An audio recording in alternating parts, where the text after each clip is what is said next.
Welcome to the Veterans Who Build show. Today we got a milestone episode 20. I am extremely excited and honored to share this person's story with you. I learned so much from him, so many amazing insights and hindsight advice. Today we have a U.S. Army Ranger who later served as a state trooper and police officer, then continued his career into the built environment and construction, and today is supporting builders with adopting technology for their companies. A quick shout out to our subscribers. Thank you. Our listeners, a reminder to please subscribe to our channels. Any, like, share, follow, comment, etc. on any of our channels really helps grow the channel. So I appreciate y'all for doing so. And please do so if you haven't. Quick shout out to our sponsor, Jet.Build. Ladies and gentlemen, without further ado, please welcome Jordan Hillstrom.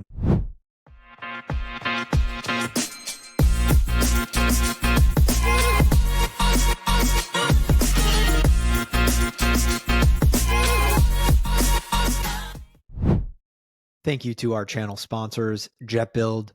If you're looking for ways to better manage your real estate development and construction projects, look no further. Jet is the command center software for end-to-end real estate development and construction management. That's www.jet.build. Jordan, thank you so much, man, for joining us today. Yeah, man, pumped to be here. Awesome. Where are you calling in from? What's going on or wherever it is that you're based out of? So I'm in the Greenville, South Carolina area. Is this HQ for the office? No, so I'm a Lone Ranger down here actually right now. So our headquarters is actually in the Upper Peninsula of Michigan, but there's too much snow up there, so we don't play well with snow in this current day and age. Got you. Well, glad to hear that you're avoiding that kind of weather. I totally understand that. All right, everyone. So a formal introduction on Jordan. Jordan served for 5 years in the Army with 2nd Ranger Battalion, 75th Ranger Regiment. There, Jordan served on 3 combat tours, 1 to Iraq and 2 to Afghanistan. After the military, Jordan served as a state trooper and police officer for 5 years. After his time in law enforcement, Jordan entered the construction and construction management industry. There, Jordan created a software as a service for bulk haulers, which eventually led him to consulting in the construction industry with Xeratec Software Development. Xeratec consults, trains, integrates solutions, and ultimately builds custom software solutions for companies in the construction industry.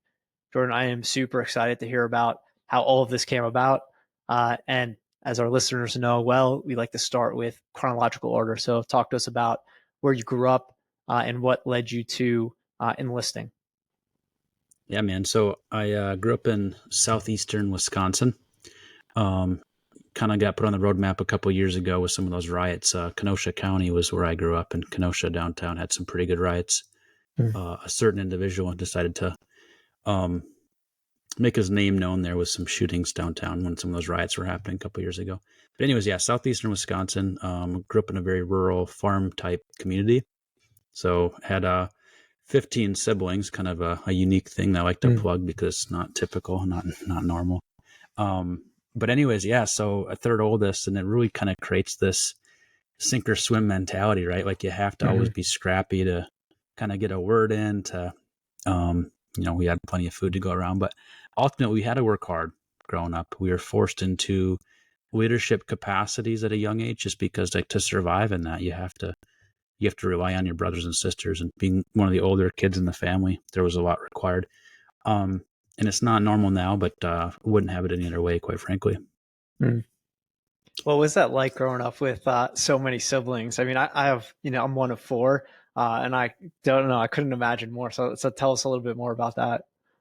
Yeah, so it's interesting because you look back and you're like, man, it was tough. Like you always had 3 or 4 people in a bedroom, continually. There's always somebody on top of you, so to speak, right? There was never privacy, and we weren't super well off, so our houses were not huge. I have a decent sized house and it feels small, but there was years where our house now is bigger than my childhood home, and we only have 2 kids, and it seems small. So I think you adapt to your surroundings, right? To your environment. You become amenable.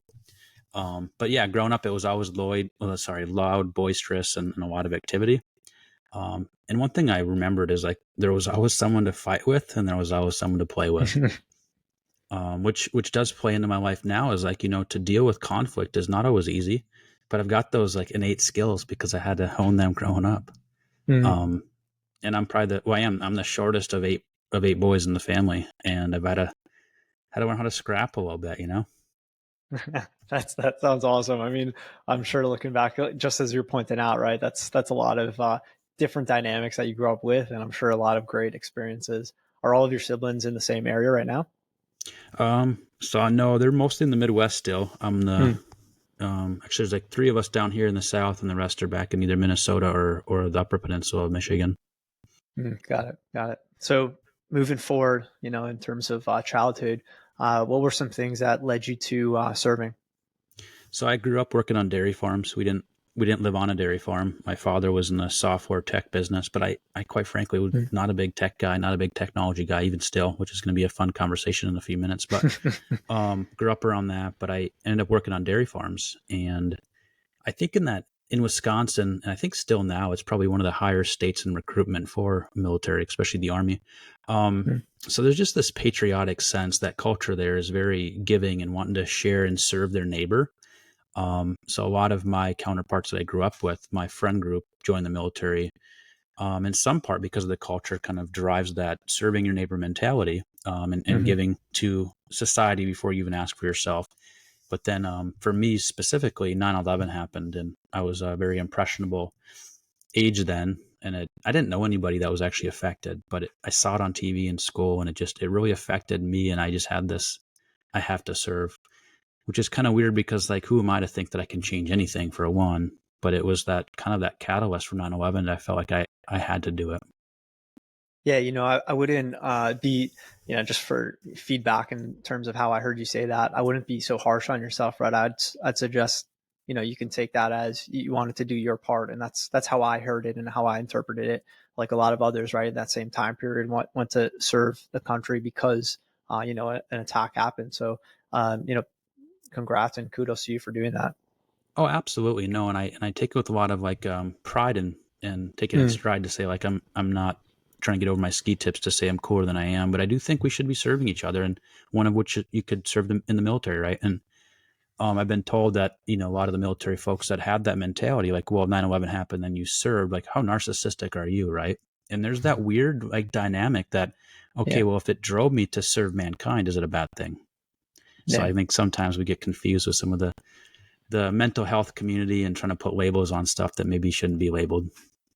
Totally agree, and really appreciate that call out, generally speaking.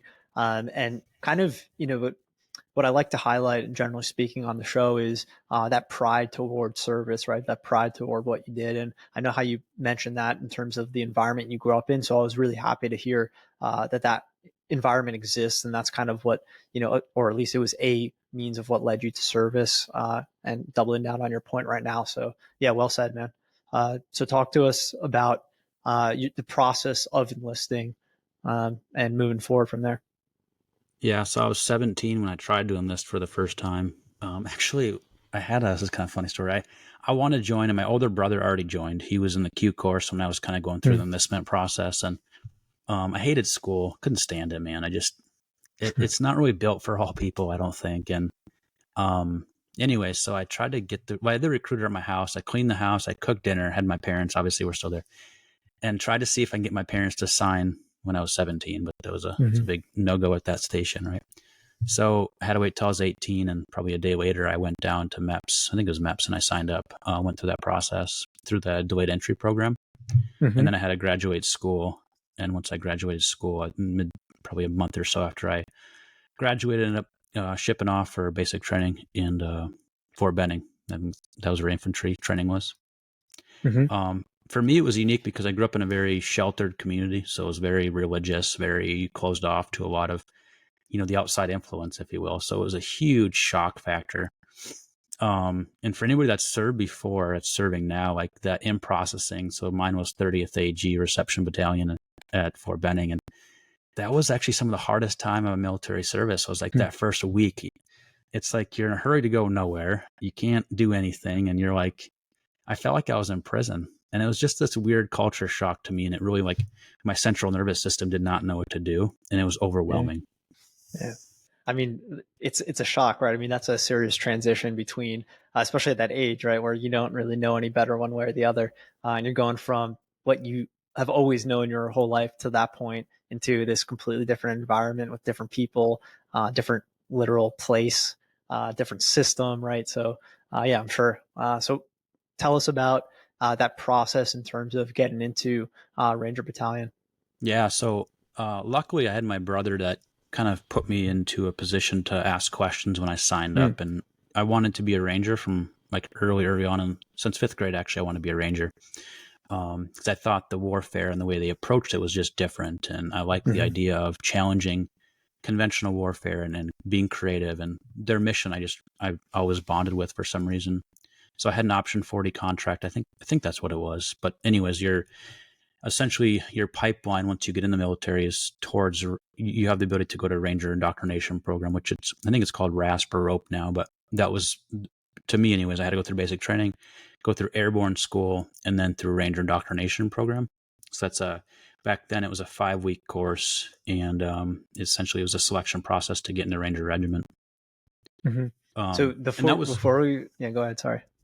I would say for me, that was one of those, I was told like, hey, this is a head game. It's all about games and just getting your mind right and be able to just have the mental fortitude to fight through anything they throw at you.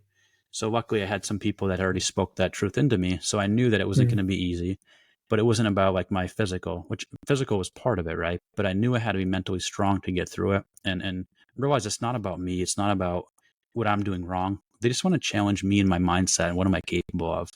And this is just maybe a word of advice for someone that wants to go into those communities. Be okay with asking questions, like challenge everything, but do it tactfully. Like don't even let them know you're challenging it at times. And to me, that really helped because I always challenge status quo from early on in life. And it's not because I want to disrupt or be this disruptor. It's I actually want to know. Like I want to know what I'm doing, why I'm doing it. And that mindset really helped me get through because it was head games. Okay, why are they playing this head game then? And it kind of fueled me to get through that fight, so to speak. Very well said, man. I mean, that mindset, just questioning things in a tactful way, as you put it, I mean, that's applicable to really anything, right? I mean, why not ask questions? Why not learn about, you know, why processes exist, why questions are being asked to you? So very well said. It's awesome that you were able to understand that, you know, before really, or in the process of joining. I'm sure that, to your point, right, was very helpful for you. Before we continue, I want to touch on what you mentioned in childhood where you got attracted to the Ranger Battalion Regiment. How did that happen? So I had a fifth grade teacher that was a Vietnam era veteran, and he thought he was not a ranger or anything like that, but he thought differently, and he always challenged the way education was even done. And he always likened it back to his military experience, and he told us enough stories about the LRPs back in the day and like the long range reconnaissance patrol folks, right? And he talked about the way in which they operated was just a unique breed of person that had to be okay with challenging their current state and not being okay with being uncomfortable, right? Continually. And just something about that raw mystique of being a man and just like that challenge. And I guess society is so soft and so comfortable. I've never been cool with that.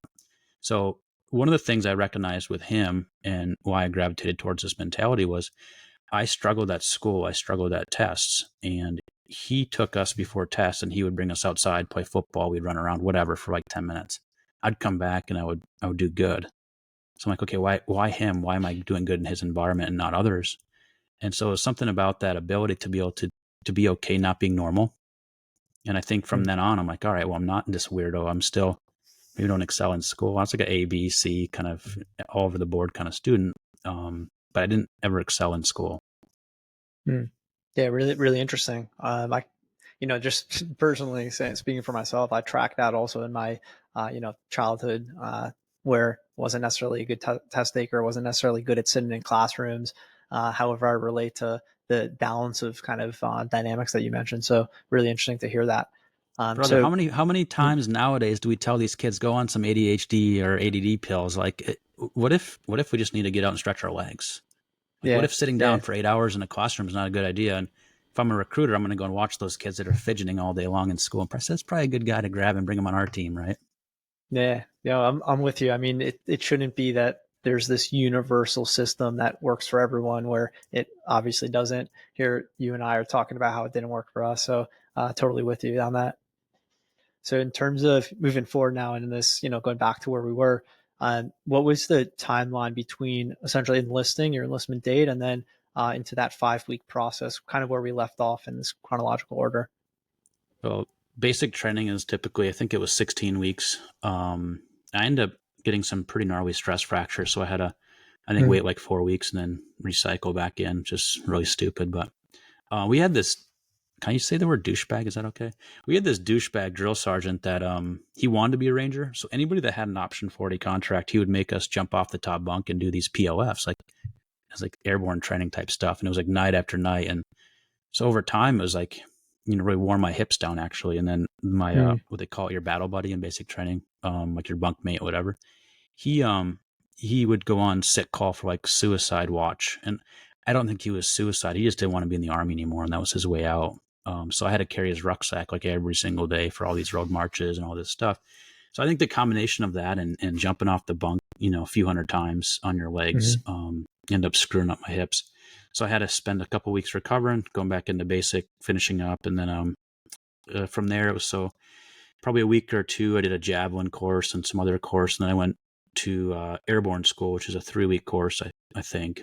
So we got, you're looking at, 23, 24 weeks probably by the time you get to RIP, which is another 5-week course, right?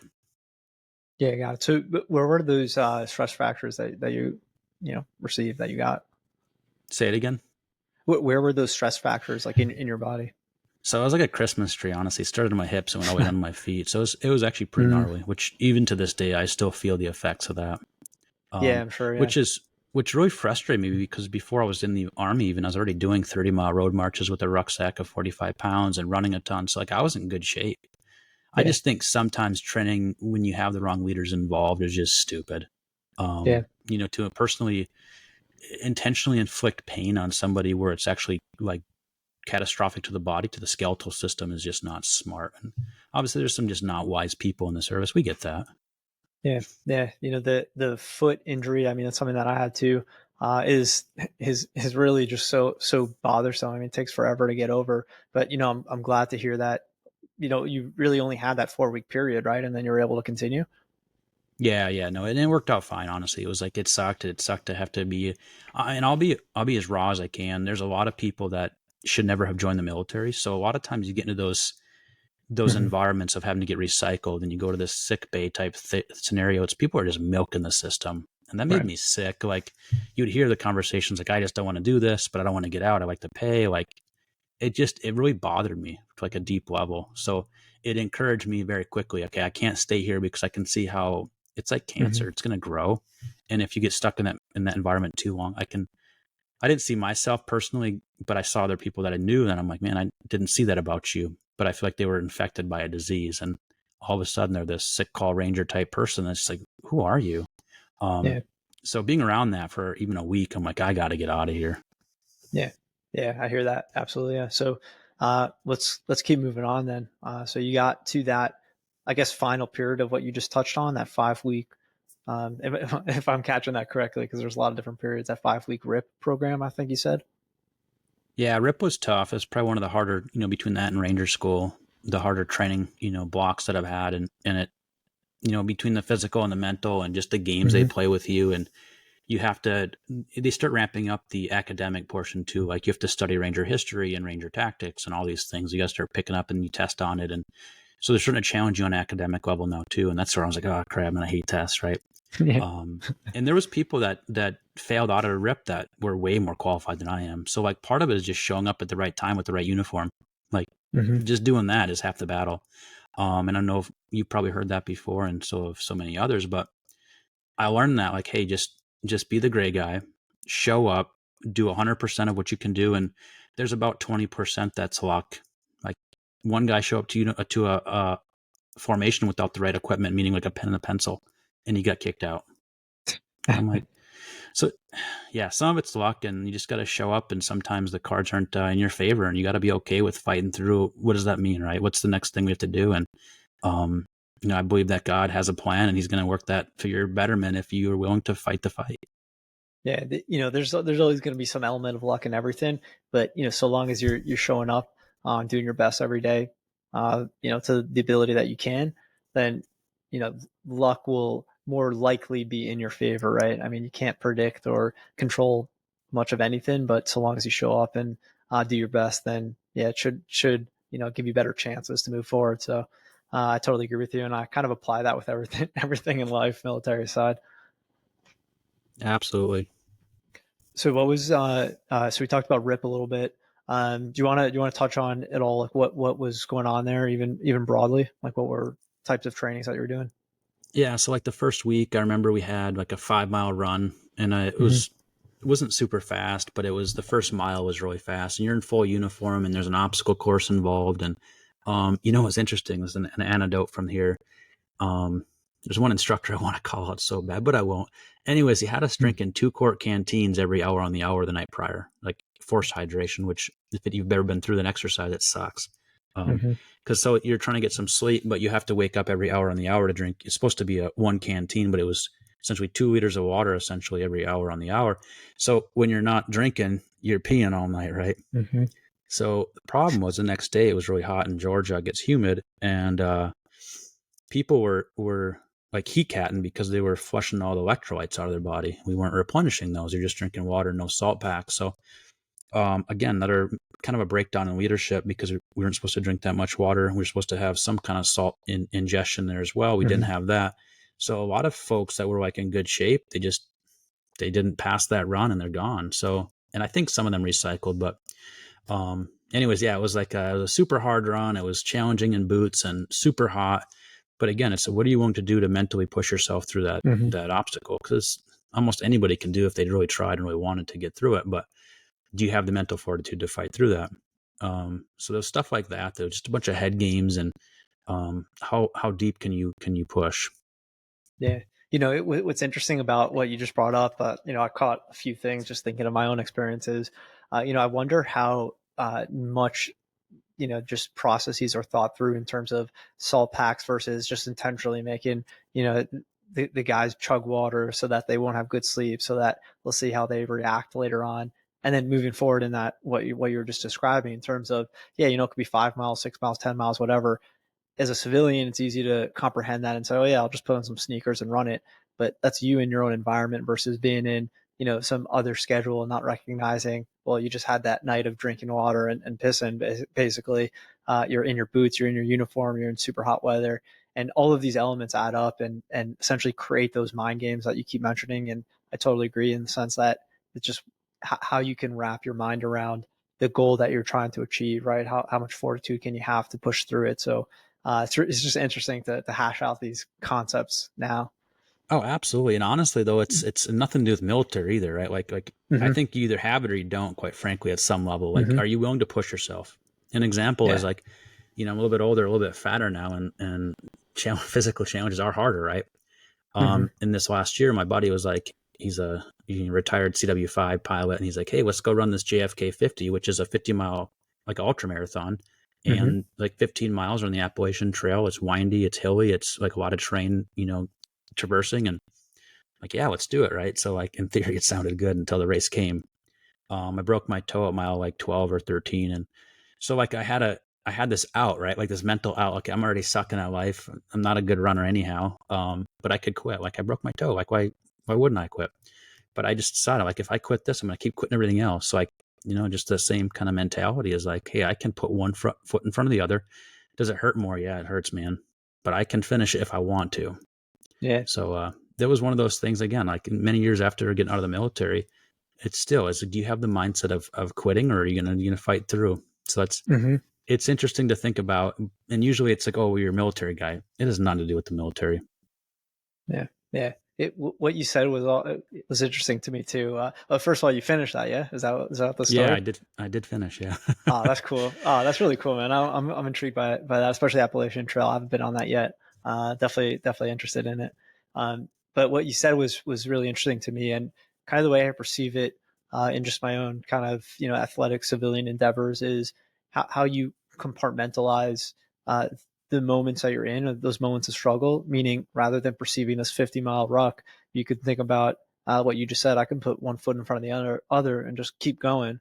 So rather than, trying to see this essentially massive picture, right, of however many hours it takes to get to the end, well, just recognize right now, all right, one foot in front of the other, just keep doing that, and eventually you'll get to the end. So that's kind of how I will structure that mentally in terms of getting through those kind of, just physical exercises.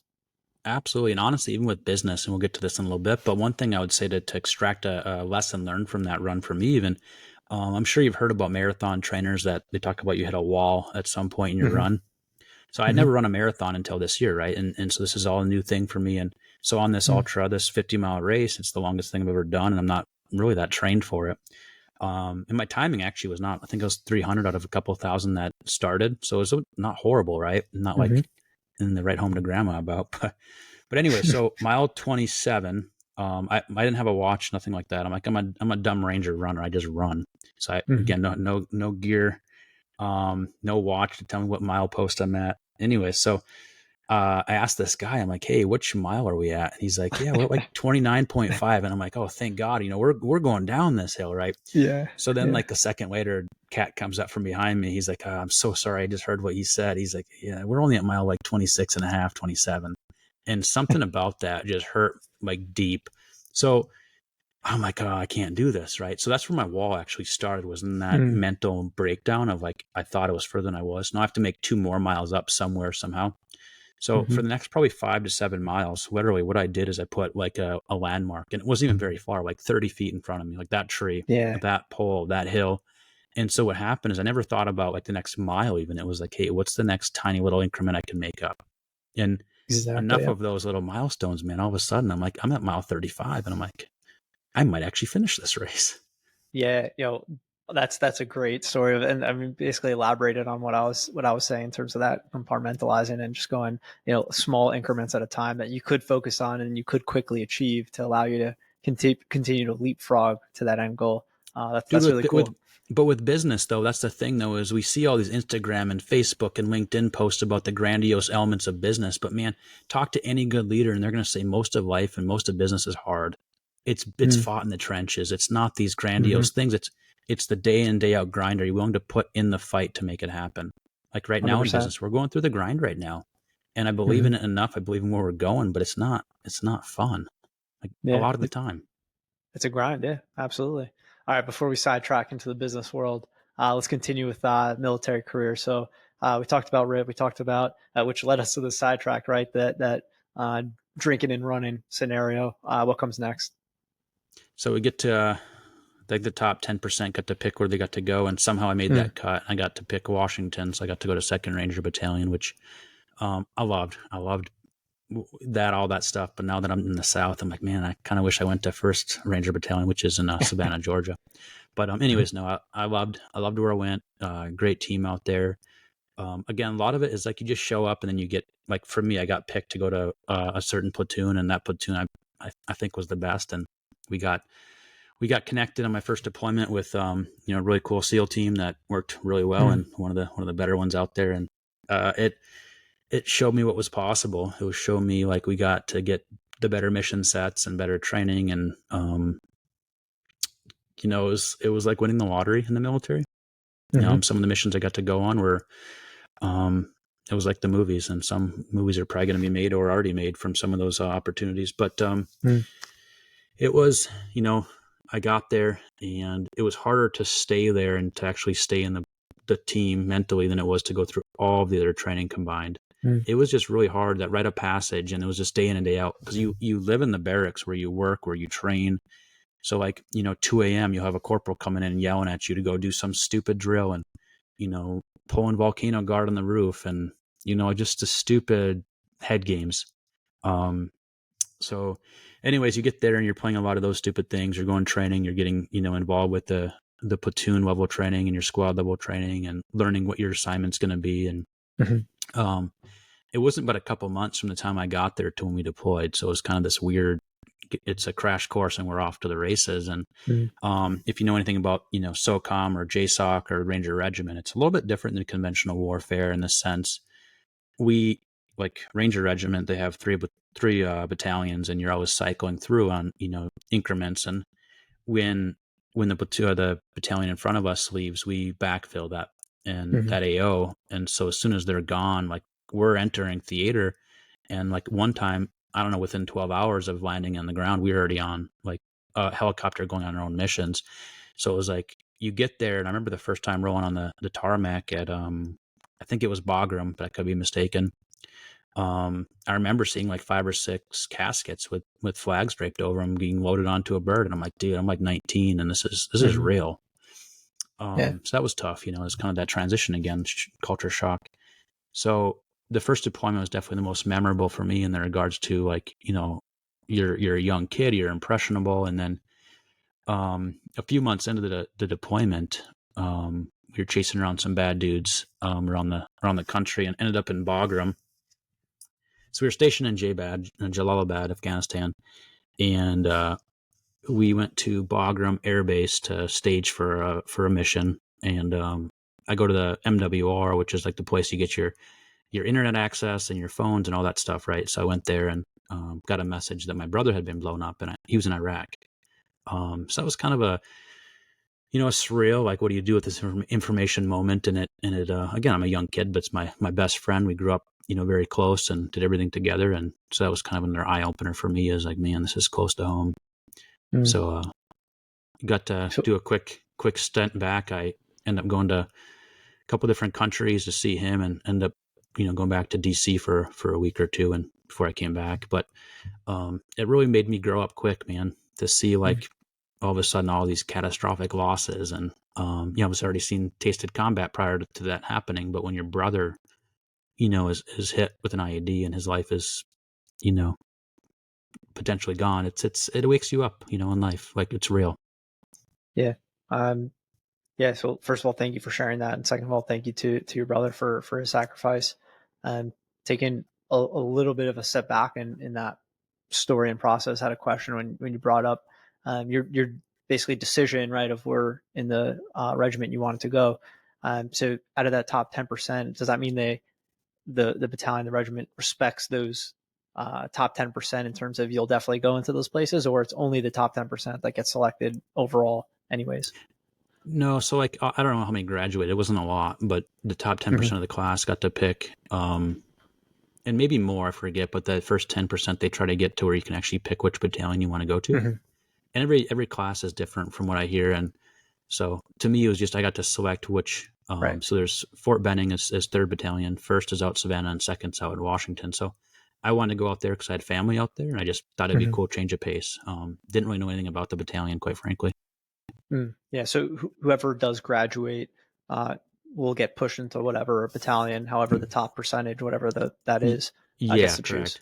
Yep, Got it. Okay. exactly. So whoever graduates goes to a battalion. Just depends. A lot of the 3rd Battalion was the least sought after, just because it was like you had spent so much time there already, and you're like, I don't want to be by headquarters, and flagpole is scary. I don't want to be by brass, right? Right. Yeah, that makes sense. Yeah. So then once you got to your battalion, it sounds like it was a continued training process. I mean, does anyone drop at that point? So they have this thing called RFS, so it's release for standards, and that means essentially you're kicked out of regiment in your battalion, or regiment, I guess, and then you'd be sent to the regular army, as they call it. So yeah, plenty of people got kicked out, whether it was injury. I think, I don't know, it seemed like maybe it was anecdotal to my company, but it seemed like the number one cause of people getting kicked out was for DUIs or drinking related incidents. Wow. Yeah, that's wild. Yeah. Okay. Well, going through, now you just described that first deployment. Did that first deployment period end when you got news of your brother, or did you end up returning? No, yeah, it's extended past that, but that was a short little window of time where I got to spend time with him. And 28 surgeries later, he recovered after many years of surgeries. Amazing. But it was a weird time for me. And then one thing I would say too is like going back like that, I was going on a military bird, and all of a sudden I'm on a civilian bird from Qatar. I'm 19 years old, can't speak Arabic or any other language or read anything, so I'm like, then going to Germany, and then to England, and to I think Canada, then to DC. So it was all this weird stuff that I had no idea what I was doing. So that was a whole journey in itself, just the logistics of that. But Sure. one thing I experienced though is like, I remember I was in a cab, and I remember just like, I didn't know how to process that current state. It was just, I didn't know how to relate with the information of like, of this person, a perceived, wrong. So like the guy shafted us like $50 on the cab fare. Like he kept going around the city of DC, and we finally get dropped off. I'm like, dude, we just passed this. I'm like, what are we doing? And he kept giving some excuse. Well, he was just, running his fare up. And like, I went straight black. I just want to throttle this guy. And I'm like, I was with my mom actually at that point, and she was like recognizing something about her son she didn't ever see before. And so it was the first time that I was kind of presented with this. Maybe there's another version of Jordan that I didn't even know was there. Yeah. So that was kind of weird to be on your own outside of that environment without your military buddies, because like I was just in combat, 12 hours or 14 hours prior. Now I'm in the States again and dealing with, and my mind hasn't quite shifted yet, and again, he was, speaking mostly Arabic or broken English, and, wearing the same kind of attire that I just experienced over in a different country. And they were all enemy combatants at that age. So that was a weird paradigm shift for me. Yeah, even before you mentioned the hour difference, right, coming from field operations to being in a cabin in country, right, in states, immediately what came to my mind was, why isn't there some like I'm blanking on the right term I want to use, but like transition period, transition time, whether that be you sit on your base for, I don't know, just 12, an additional 12 hours, right? Or when you land back in the States, you're just sitting wherever you land for 12 hours just to like decompress and allow yourself to recognize, right? I mean, it seems like just asking for issues by just, releasing people off base immediately like that. Well, so, and I'm glad that I won't say any names here, but nobody really knew I was not in country anymore, because they're like, hey, your brother's hurt. Let's go and get you to go see him before he passes. It was like I see. this weird, we want to take care of you, your family, go see your brother. But nobody really knew I was gone. So it was kind of this I see. solo Yeah. operation where they sent me back just to see him. And it was supposed to be just to Iraq and back, was kind of the thought. I think they thought he was just going to pass, right? So it was like, go say goodbye and then come back. But he ended up surviving, because it was definitely a bad injury, but he God spared his life. I mean, ultimately that's the answer there. But so it was kind of this weird bittersweet opportunity, but it definitely presented some extra challenges that mixed with alcohol. I could see how guys get themselves in some grease, man. It's like you have to stay control of your faculties, because you are at a detriment in those situations, because your body is just reacting to the information. Doesn't mean I was a bad guy in that time, but it does mean I was up against some challenges. Yeah. Yeah. I mean, it's going from serious extremes, one to the other, military, civilian, combat to civilian. And then especially when as you just mentioned, when you bring in substances like alcohol, I mean, it'll just exponentially increase kind of that reaction and the inability to kind of calm yourself down. Well said, And man. that's why I hate most military movies, because I think they do a poor job at actually helping people. And what I mean by that is we're training people how to relate with their situations. Like, oh, this is how I'm supposed to react because the movies kind of portray it, right? So that's how I should be doing Yep. it. Honestly, Yep. half the time it's BS. Like it frustrates me, because we're training people how to be enabled by their circumstances, and I think we can all rise above it and realize we're still in control. It just means you have to be maybe a little extra guarded and a little more intentional about how we relate with people and information. And again, maybe you should go a season without drinking, because that drinking is going to help you diminish your ability to control your environment, how you relate to it rather. And beyond that, in terms of just for ourselves, as it relates to movies and giving the wrong impression or wrong information, it's also showing others, meaning like family members or friends and such, it wrong, incorrect insight into just reactions and headspace. So it's more than than just the veteran themselves, just the active duty military person themselves. It's that ecosystem that I think is also an issue. Oh, absolutely. The whole bro vet mentality, man, it's got to go. Yeah, agreed. All right, man. So what happens next? What's the so you go back that same deployment, right? Yeah, so I have two more deployments, because obviously there's a lot of stuff we could cover, but essentially I did two more deployments, and in between there I did Ranger School. One thing that happened after my first deployment, I think it was my first deployment, I got malaria, which is stupid, but I took my pill. For all you naysayers out there are going to say something. No. So I took my pill, and like 17 of us ended up getting malaria Wow. from, I guess the pill wasn't really working. So they say, that really sucked because I went on leave, went to Mexico like a dumb private, and not making the best decisions. And all of a sudden my body starts to really shut down. And so this is something that I would say a lot of veterans struggle for, even after they get out, is they don't advocate for their own health. They become enabled by the system. I'm a broke veteran. I have to collect disability, and I'm going to the VA all the time, and I can't hold a job. And it's like, oh, you can, you just don't want to. The system is going to not take care of you.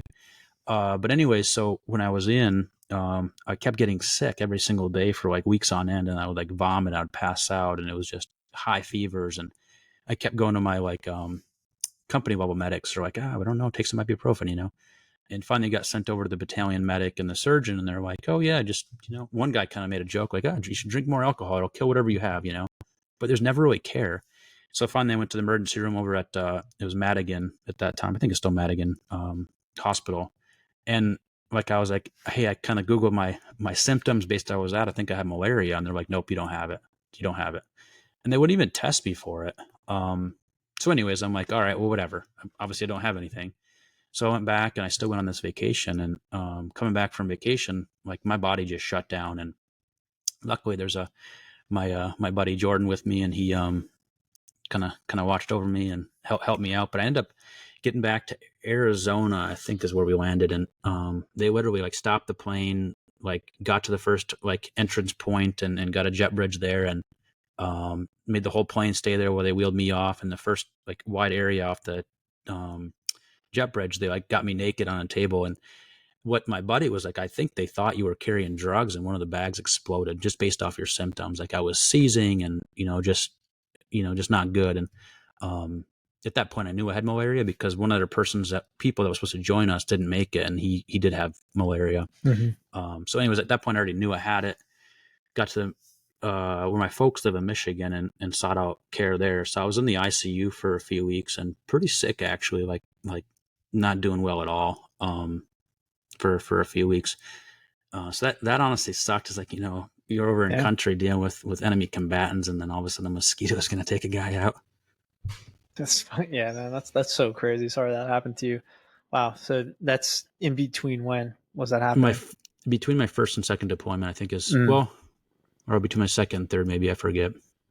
Okay. Yeah. Yeah, it must have been after Ranger school. So second and third deployment, I think, is when that one happened.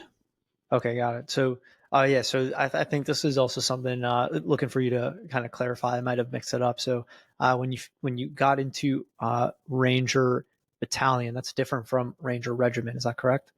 So in Ranger regiments, like the hierarchical, you think about the regiment, there's battalions that live underneath that. So the regiment's the controlling force, and underneath that you have for chain of command, anyways, right? So regiment has different training programs. They have Ranger School fits under that in some regard. You have Ranger. There's a couple different battalions that are in the training element, and then you have headquarters with technology and Ranger. It's the Regimental Recce, so like reconnaissance teams. But underneath the regiment is 3 battalions, so it's part of the Ranger Regiment. It's just a subsect of. Got it. So when was Ranger School, which I guess means you shifted into the regiment, correct? Well, no. So what happens is RIP brings you into, when you graduate RIP is when you get indoctrinated into the Ranger Regiment, and then you're just assigned a battalion. Each of those battalions is part of the regiment. Ranger School for a Ranger that's part of regiment already is a, I'll call it a rite of passage, but it's a way in which they are proving that you're a leader and helping you refine your skills, and that's one of the requirements to promote to if you're enlisted, to non-commissioned officer. So I went to Ranger School after almost right after my first deployment. Okay, yeah. So the school is where I got mixed up. So yeah, thank you for clarifying that. So then I guess after you went to Ranger School, that's when you went to your second. After that was second deployment. Yeah, correct. In fact, so I recycled Florida phase for Ranger School, which sucked. Our whole squad did, and that was crappy. Like, I was still single then, this young kid. I'm like, called my mom, and I'm like, I'm quitting. She's like, you don't know what God's doing, what he's doing. I'm like, I don't want to hear that right now, Mom. Like, this sucks. But no, I end up recycling. So I missed the first, I think, week of deployment, which sucks because my squad got shot up, and we did lose did lose some folks, or my platoon sergeant, I should say, and that was tough. That was really hard for that loss. It was a good dude, Yeah. very close to me, and hard to see that, especially when I missed the first week of deployment. I missed being there, right? So you have that kind of survivals thing going on, but Yeah. So yeah, sorry to hear that, man. That's definitely not easy. So I guess then you deployed in your second deployment. Do you have any thing you want to touch on there? second deployment was hard because we just lost that leader, right? So it's all of a sudden Mhm. you're still getting after it. There's still, missions to go on, but he was that, I don't want to use the word charismatic because he wasn't super charismatic, but he truly cared about his men. He was like the man's man. Mhm. Like Mhm. one day he's like, hey, we're going to change our uniforms.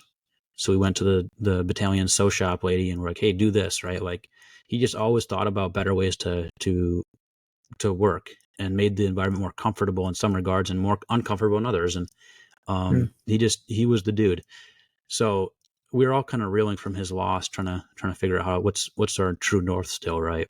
I think there was a lot of this like retribution culture mindset, just people that were very toxic. So it was like, yeah, we were in war, but like there's still objectives and still like civility in it, right? In some regard, but it just felt like people wanted revenge, which I Yeah. get, I understand. Yeah. But I mean, it was like any other regiment, battalion deployment. It's our job is capture, kill, and it's right. At least to that time frame, it was always a SEAL team and a Ranger platoon that would be paired together. So it'd be essentially you'd be taking different intel packages would get spun up and based off folks and their whereabouts and what they're doing, and we would go and chase them down and go on capture kill missions. And Afghanistan was nice because it was always helo ops. So you're on Chinooks for the most part, and you're going flying around the country, and usually there's a lot of cell phone technology that we're using to track these folks, and they would Mhm. pop on radar. We'd go and chase them down, and you'd either land on the X, right on the objective, on the Y, so it's offset, or you would go and offset infill, like an 8-click infill, so a lot of walking. But so saw a lot of Afghanistan under night vision. Mhm. And just in general, is like you learned a lot of things about yourself and what you're capable of, and obviously is the physical exertion of just getting this gear in yourself to the objective, and you're already fatigued and Mhm. just worn out. But then that's when the work starts, right? So now all of Yeah. a sudden you're looking at, okay, where do we breach? Where's our team going? What's our part of the pie? What do we have to do? And then like room clearing. Now all of a sudden you got to go think about room clearing, and you have bad dudes with guns, and now it's like, okay, we're going to this door, and this is what I have to do. But going back Mhm. into how I operate now is we are always trained to clear a corner. So you know what you're doing. So you go in, you don't think about clearing the entire compound. You think about the first door you're enter. Then what's the next corner you gotta pie to? Then where do you move your body to? Then what's the next corner? What's the next door? And all of a sudden, it's start leapfrogging and things start to flow, and all of a sudden the objective's cleared, and you're doing the next thing, right? And honestly, that's still today is just what's the next corner? Yeah. What's the next Yeah. objective? What's the next small thing? Not big picture. Yeah. It's exactly what we've been touching on, right? With that 5 mile run to the 50 mile trek to what you just brought up right now. Absolutely. It's definitely tracking a theme. Absolutely. And one thing I did say, like, or kind of picked up from my time in my second deployment for sure, and then in my third even more so, there was a lot of dudes that I respect to this day, but I think in that mentality, like in the Ranger Regiment and other, high operating teams, there's a lot of people that have a lot of hurts that drive their behaviors. Mhm. And so I think we see on the outside, um, a lot of these high performing individuals end up sucking at life as a civilian. Like the divorce rate is horrible and alcoholism is super high. And I get it. Like it's not me judging, like Jordan's pointing my fingers inward, but it's just one of these things that we have to recognize as Yeah. some of the things that pushed us to the heights of being an operator, whatever you were, like, as a Ranger, line dude, whatever, like there were some hurts that propelled me, actually made me better at that job. But if I don't recognize that it's not the military that really hurt me in some regard, or the combat experience, it's I have to learn to be okay with who I am to start with, and then realize I have some flaws I got to take care of to be successful, and I have to be able to focus even more so on my family. And there's a book by I think it's John Lovell, actually recently I read, called The Mm. Warrior Poet Way, and does a phenomenal job articulating this. So this balance of, being a warrior and being a poet at the same time and being able to kind of flow back and forth very quickly. But yeah, there's a lot of dudes that I respect on one hand, but I see them the way they treat their wives and their homes and their business. Like, who are you? Yeah. So like that projecting image of being this tough guy has got to be dropped at some point if you want to be successful in the outside world. Yeah, absolutely agree. I mean, I think exactly you brought up John Lovell. He was also a Ranger, correct? Yeah, he was also at second bat too. Yeah. Mm-hmm. Yeah, so I'm gonna add that book in the show notes. I got to read it, but what you described was what was coming to my mind is understanding how to take who you are, take your life lessons, take the skills that you learned, acquired, etc., and how do you adapt to the setting that you're in, right? So you got one setting which is combat operation, then you got another setting which is civilian family, another setting which is civilian business. So how are you adapting according to your environment? And if you're able to recognize and understand that, whatever that means for you internally and also you in that specific environment, that's how you overcome a lot of these kind of negative outcomes that we see veterans experience. Absolutely. And it's like, you see those guys, and I'm going to pick on some people now, but they have their DD 214 on the back of their truck and this 9-line apparel and all this gear all the time. And it's like, dude, you're a desk jockey, but you're wearing these tactical pants and tactical boots, and you got guns everywhere. And I'm pro guns, dude. Don't get me wrong, but it's like you're trying to showcase something to somebody. I'm not sure who that is, honestly, but you're trying to act and portray this image. And I'm not sure like what it's actually helping or accomplishing. And going back to that book, he talks about you should be the most dangerous man in the room, but nobody should know it. Right. Exactly. And so what does that mean, right? So I think for me is building your confidence up from a different position. And all of a sudden you don't have to feel like you have to be that guy. It's always kind of playing this part. And honestly, that's the cool part is the guys I know that were in the service with me. A lot of the ones that I respect the most, they don't ever really talk about their military experience. They don't have this DD 214 mentality. It's like, yeah, I served. It was a chapter of my life and it was awesome. But like, that's just a part. It's not who I am. It's not my identity anymore. Yeah, very with you. Very with you. All right. So I think that, unless you have anything else to add on that second deployment, we could go on to whatever happened in between. I think, as you mentioned, it might have been that malaria stint, which sucks to hear. Glad you got over that. And otherwise, we could roll into your third deployment. Yeah, so malaria sucked. I think big thing is I realized I wasn't advocating for myself, for my medical like well-being, and it kind of opened my eyes to how the military treats, like, you're an asset, right? Like, you're a serial number at some level, and you have to actually like fight for yourself.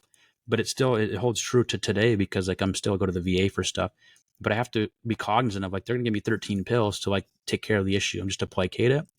But like if I really want to get better, I got to own my health. I got to own my environment to realize, hey, I gotta reduce the drinking. I gotta try to get better sleep. Well, sleep means I gotta start thinking about sleep at 6 a.m. in the morning. Like, how much coffee do I take in every day? How much caffeine do I drink? What am I ingesting as far as TV, social media, whatever? Like, how am I relating with information? So like to me, that second deployment and then malaria really woke me up to being an adult and being responsible for my own well-being. Yeah. What's interesting about that, and I'm saying this kind of like as a question / observation. Did that experience having malaria while you're still in service and recognizing you got to kind of, fend for yourself, or back to what you originally said, right? Ask those kinds of questions and understand why you're given what. Did that end up helping you later on? Some, but I think, and this is not like necessarily picking on people because it's just the way it is, but I remember getting back after a few weeks in the hospital and then spending like a month maybe a couple weeks, recovering. Cause I was still on oxygen when I got out. Couldn't really breathe on my own completely, but I remember getting back to battalion and, I was on the third floor. I think it was third floor. Anyways, I remember going up the stairs and I remember getting to the first landing and I had to stop and sit down. I could not go up another set of stairs. Mind you, 10, 15 years later, I'm still running 50-mile marathons. So like I'm in decent shape, right? That's who I am. But at that time I could not function. And I remember one guy made a comment like, nothing but a sick call, Ranger. And I'm like, dude, I just got off my second deployment, got the Ranger school. Like I had promoted to E5 at 2 years. Like I'm not just this dirtbag, but all of a sudden I get sick and now I'm treated like a piece of shit. And I don't cuss like easily. The reason I say that is like it affected me to my core to realize like I thought we had some respect and I thought we cared about our own and there's a brotherhood there, but I get sick and now I'm just this piece of trash. And it's gotten better. So I've heard, but there is this dog eat dog mentality that Mm-hmm. I didn't like. It didn't feel good. Yeah, no, I totally hear that. I mean, the reaction that, I would have hoped that you got was, "Are you okay, man?" Right? Versus that negative connotation. Also, I mean, that was great to hear, just for insight and for other vets to hear kind of what you just described.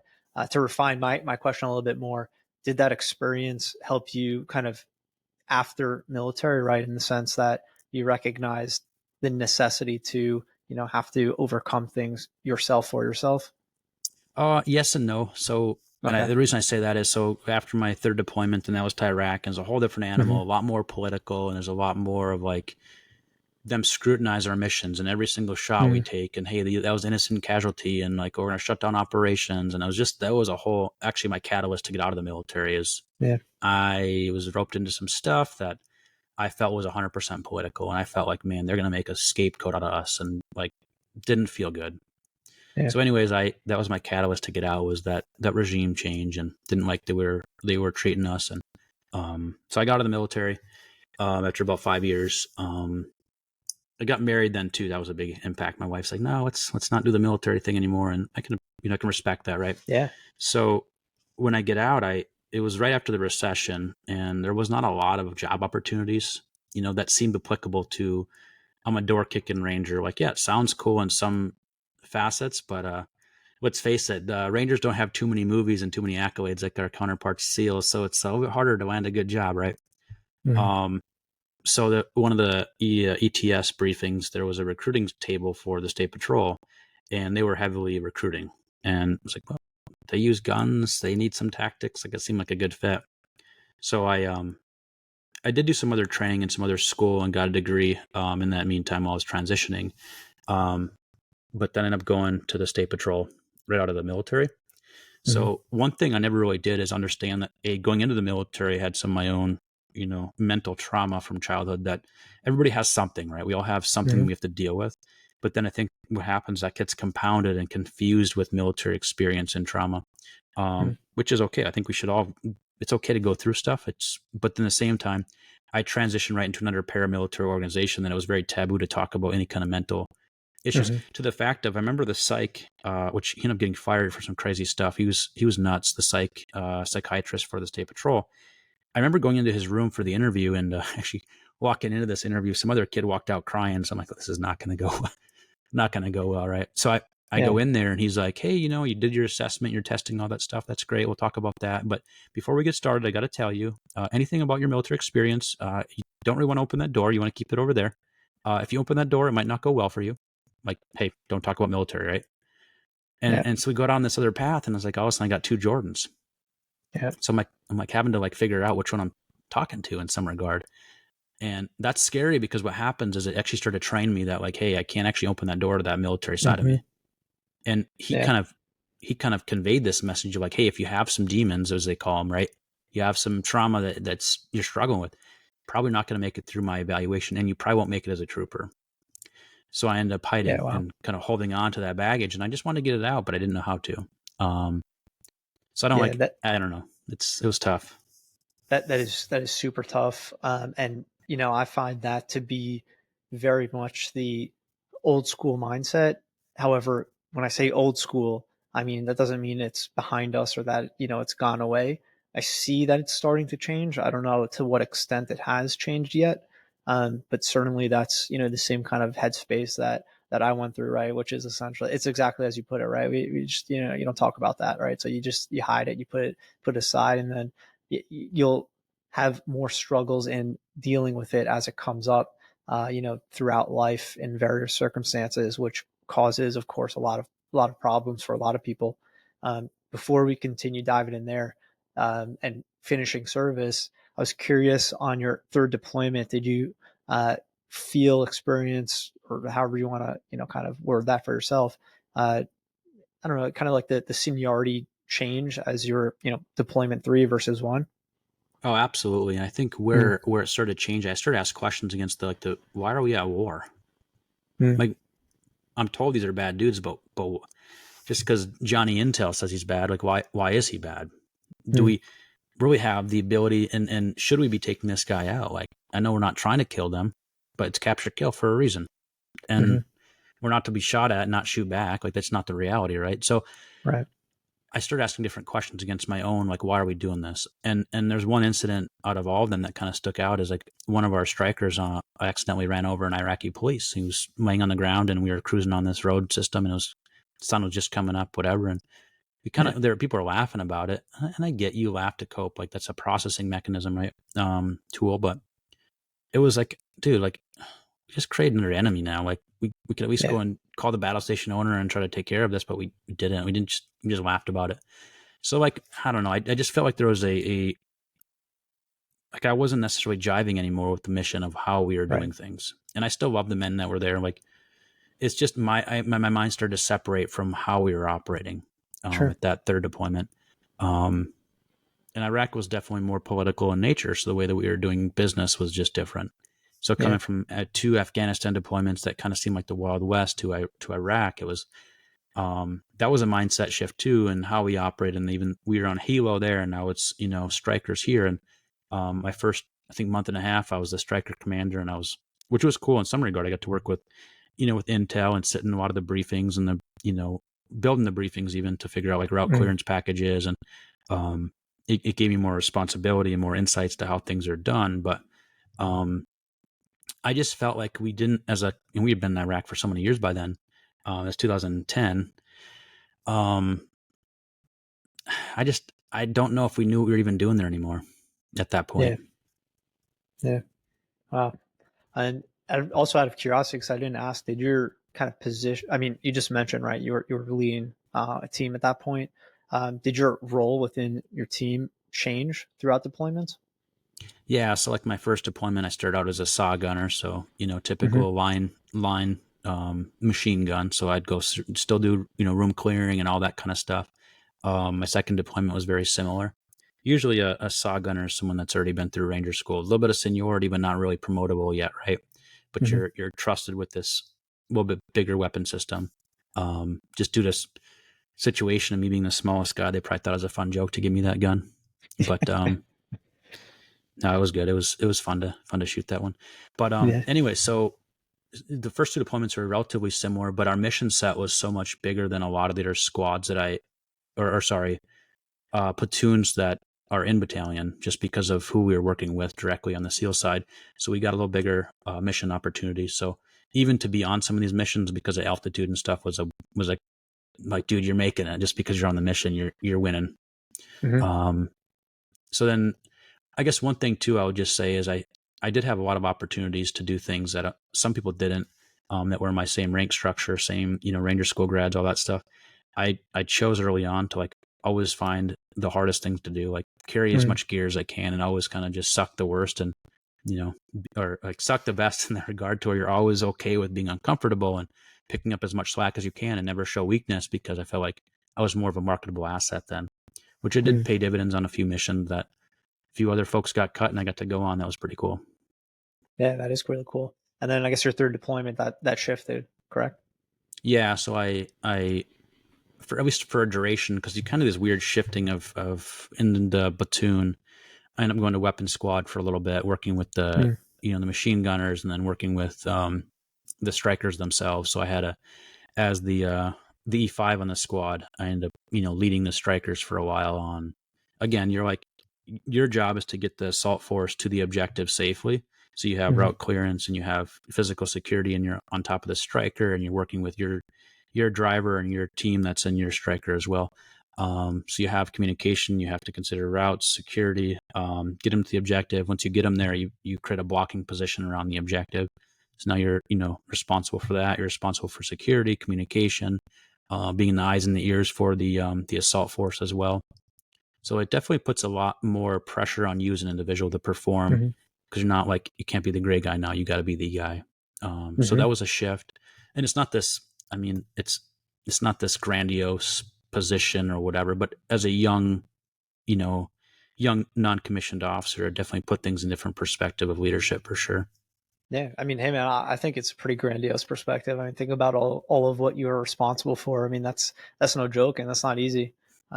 I'm also guessing that you shifted off of the saw at that point. Yeah. So when you're doing that, Yeah. you're typically carrying an M4, Mhm.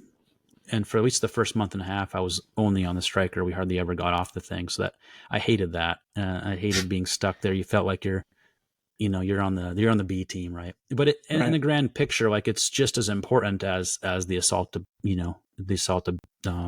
teams, right? Mhm. So, or assault force. So it's this one team, one fight. But can you swallow your pride and realize that, hey, it takes Yeah. the entire team to make this operation happen? But it's like you Yeah. always be that guy, like the first guy in, and like the guy they write books about. Like there's always this. You want to be that warrior that people remember. If you die, like what were you doing? You sit on a striker, pulling security. That's not sexy, you know. Yeah. I mean, that's a tough headspace to kind of overcome, to your point, is swallowing your pride in those circumstances.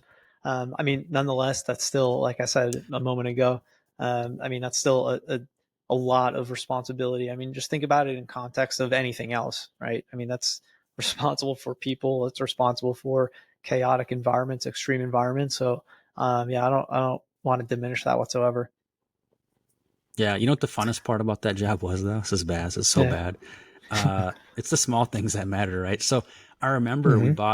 somebody bought us some like very high powerful like BB guns. Like I don't even know what they were. I wish I could find them now. They're like one pump, but man, they could take out some animals.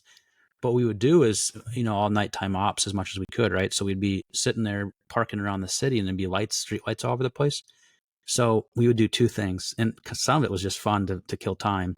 Is you would take these guns and you would shoot out the lights around you. So we'd have these Hmm. target practicing competitions, and then we would take someone got some slingshots sent over to them, and we'd take chem lights, and a lot of times it would be like IR chem lights. So you'd have your night vision nod still Hmm. on.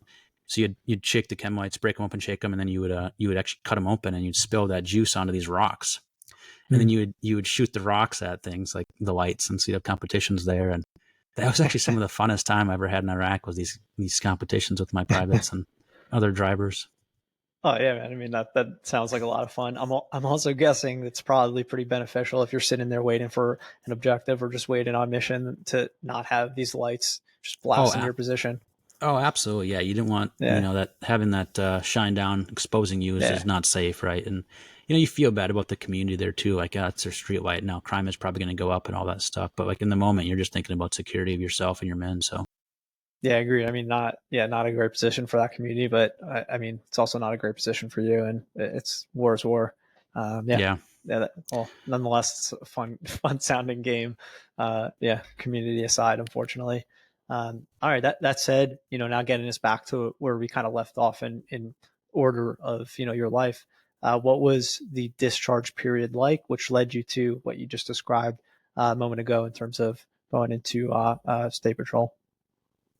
Yeah, so I think my expectations were way off base. Like you kind of think like you served your country and you're gonna get some cool attaboys and some parties, and sometimes that's true. For me, I'd done a couple of things, and I did my time, so to speak, and it was respectful. But like when I got out, my entire battalion was deployed. Mm. So it was kind of this weird, non-climatic. I went through some out processing. They give you like a Manila folder with all these different stations you got to go through, like CIF, which is like the central issuing facility. And like you got to turn your gear in. If anybody's been in the military, that's the most catastrophic, ridiculous Correct. event ever. And um, they should do a movie on CIF. Just that alone would be entertaining. I'd watch it probably. But so you got to turn your gear in, and you always miss something, and they make you go clean some stuff, and it's still like you're getting out and you're still having to play games, right? Hmm. Then there's like a medical out processing and hearing tests and a bunch of other those kind of steps to get out. At some point you clear all these stations, and then you have to go through a couple.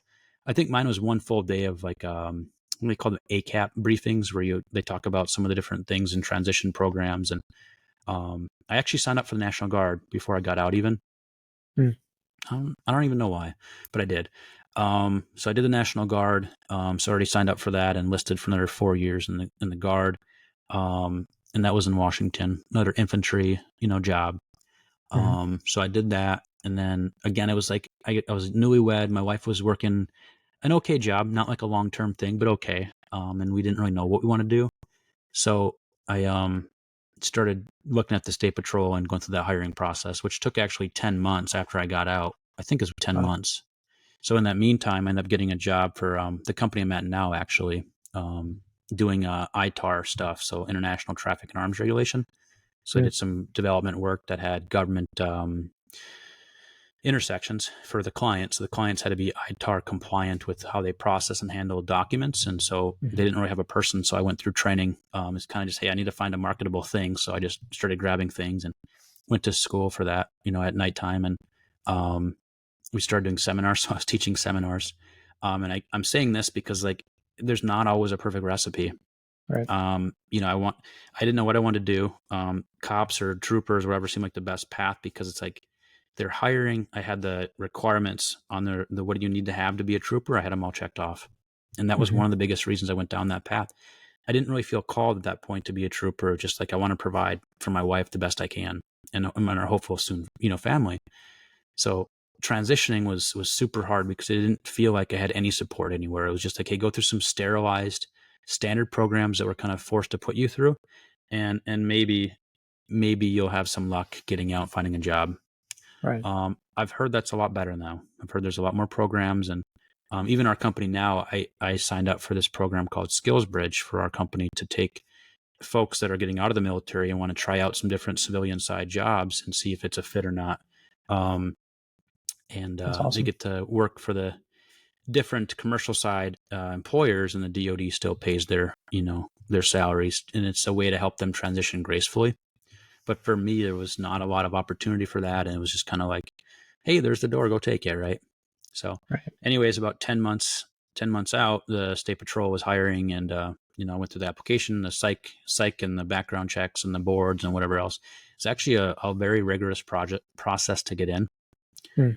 So after time, finally got in. And for the sake of time, I'll kind of cut to there's a arming course, which I think is 8 weeks you have to go through, and it's all the basic, what does it mean to be a trooper, and some of the educational and legal classes, and then driving and things to get you barely equipped to serve. And half that class goes to the field as a cadet, does like guarding the governor's mansion, doing different security details for like legislative sessions, doing it's called campus security or campus police or something. And then there was like ferry detail where you sit on ferries all day up in the Puget Sound. I straight up told them, they interview every person as part of this. Do you want to go to do they want to put you in the next class, the academy class, or send you to the field? I told them I'd straight up quit. I wouldn't do it. I already got 3 combat deployments. I don't need this extra time to grow up. I'm just not willing to do it. And I know that sounds prideful, but I'm like, it's just another game. I've already played these games long enough. I'm just, I'm tired of, I want to get on with my life. Cause I've already been in where the government's kind of got you in this, I don't know. You don't really have any say so ever when you're in the military in some regard. And I was kind of sick of playing that game. And now I'm in another training environment and they're playing them more games, but it's like the people that are playing the games, they just felt like fake. And these guys, and most of them haven't really done anything except for they're a cop, awesome, or a trooper, and that's a cool thing. It's a very respectful job and all that. But it was the games they're playing with me because I just got out of the military. I just felt like I'm kind of over that, man. I'm kind of done. Yeah, I mean, that totally makes sense that you weren't willing to be dealing with that. So in that 10-month process, I'm guessing it was an application and then waiting until they were hiring. Is that what that scenario was? Yeah. So part of it was that, and then timing of when they were doing their hiring. So doing like different blocks of hiring and when they do classes, and there's a lot of people that apply and go through the process that don't get in to be a state trooper. It's probably different now just because of the whole policing model has shifted quite a bit since I got out of that career field. And was joining the Guard, was that helpful in any way in terms of transitioning? Because you still had that, once in a while, what was it, every weekend or once a month? Yeah, it's once a month, but it's like 3 days every time. So, there's some of it I enjoyed, but we'd go up there and we'd stay like in the arms room or something stupid. If you didn't have lodging nearby, you didn't get paid per diem or lodging opportunities. So the environment sucked, and it was all clerical. Like we didn't ever do any real training really. It was always just paperwork and some training, like online classes. And I felt like, cause I'm an NCO at this point, I've already got multiple combat deployments, Ranger school, and in regiment, that's nothing. Like that's the starting point. You're just barely making it still at that point. Some guys got 6, 7, 8 deployments, and you're just, you just run in the mill, right? But when you Yeah. get out in your National Guard, like dude, you're the man. Like you're this ranger, you're this leader. And I was annoyed because like no one was doing anything. They were passive and Yeah. complacent. Even the senior leaders were just like, nah, just a paycheck. Yeah. So that really frustrated me actually more than anything. Yeah. I think I could be totally off here, but what comes to mind is the difference between being in, a unit or a tier such as, a Ranger, and then going into National Guard, where, I mean, that's just a huge disconnect, whether it be, active or not, in terms of like, National Guard versus, active military. I think that shift right away is going to create some disconnect, with someone like you coming from your experience and going into that environment, and uh, you know, what's the word I want to use? Just like general ecosystem, and in the way that they behave, such as what you're bringing up. Agreed. And Culture. I was Culture is what I short-sighted want to too, say. though. Like Mm-hmm. while there was a complacent behavior and just the culture is totally different, I was Yeah. also short-sighted to see like, hey, what could I do to affect change here too? Like maybe they haven't had a lot of people that actually have been there, done that, and maybe I could have instilled more of the, hey, Right. this is what it's like to actually go and train on a range and actually Mm-hmm. own that. And I didn't see that I had the opportunity, but I bet you if I looked differently, I could have. I could have went to some of the training NCOs, be like, hey, you guys are full timers, I get it, but like, just a job for you, but I actually care about this. Hey, let me take over this portion of the range day. Let me Mm-hmm. help get the guys excited about learning how to shoot their M4s effectively and do room clearing. And I just got kind of sour, toxic, and I wasn't part of a solution. I'm just like, I'm just going to buy my time and get out. I don't want to do this. Yeah. So like, I own the fact that I was not a great leader at that time, even though I was in leadership capacity doing the things I was told to do. I could have rose above that current state in my mindset and been a better leader. Yeah, well, I mean, well said. I'm sure that's correct. I'm also sure that it's really easy to say that now, in hindsight, looking back, as is everything in hindsight. Everything's Sure. easier in hindsight, especially, giving yourself some slack, I'll call it, for lack of a better word, in terms of that scenario that you're in. That, just really tough to be able to come out of your own head at that time, right? Shifting out of military, understanding what's going on with your life, generally speaking, what you're doing. So, I mean, there was a lot going on for you to be able to recognize that. Nonetheless, you said it now, so any of our listeners in a similar scenario recognize that that's a potential way to gain value out of that experience if you're signed up for National Guard. I mean, you're there anyways, right? I'm like, make the best of it.